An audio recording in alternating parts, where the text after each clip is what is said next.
வணக்கம். அம்மாவின் கைவண்ணம் சேனல்லேருந்து உங்கள் அம்மா ஸ்டெல்லா மேரி பேசுகிறேன். நாம் இன்றைக்கி செய்ய போகிறது முருங்கைக்கீரை பொரியல். இந்த முருங்கைக்கீரை பொரியலை எண்ணெய் சேர்க்காமல் செய்ய போகிறோம். நம்ம எல்லாருக்கும் தெரியும் இந்த முருங்கைக்கீரை உடம்புக்கு எவ்வளோ நல்லதுன்னு. சில பேருக்கு இந்த கீரை துவர்ப்பாக இருக்குதுன்னு பிடிக்காது. நான் செய்கிறது மாதிரி செஞ்சு பாருங்கள். சும்மாவே தட்டில் எடுத்து வச்சு சாப்பிட்லாம். சரி வாங்க, பொரியலுக்கு தேவையான பொருட்கள் என்னென்னு பார்க்கலாம்.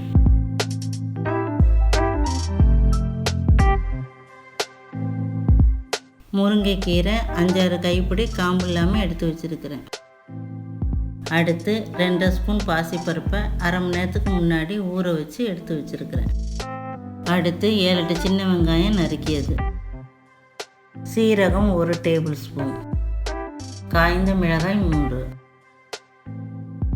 நறுக்கிய பூண்டு 4, துருவிய தேங்காய் 3 டேபிள் ஸ்பூன், கடைசியாக தேவையான அளவு உப்பு.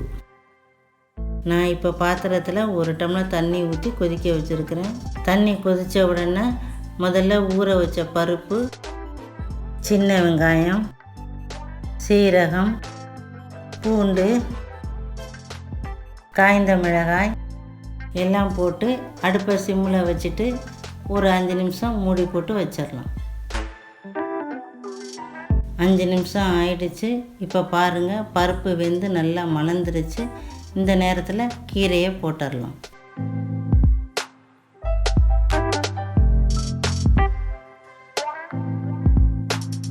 இப்போ கீரையை பருப்போடு நல்லா மிக்ஸ் பண்ணிக்கோங்க. கீரையை வேக வைக்க நம்ம தனியாக தண்ணி ஊற்ற தேவையில்லை.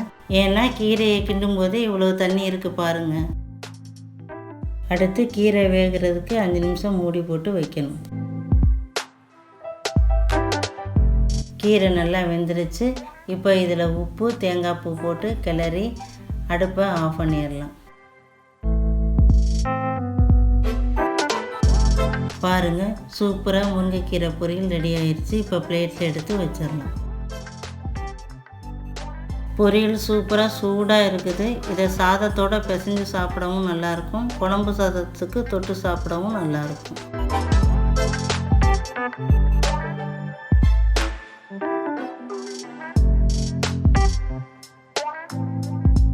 அவ்வளோதாங்க, சூப்பராக கீரை பொரியல் ரெடி ஆயிடுச்சு.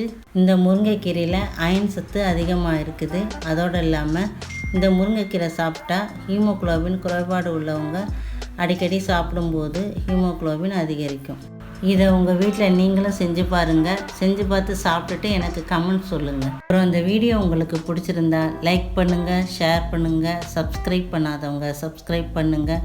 நன்றி, வணக்கம், வாழ்க வளமுடன்.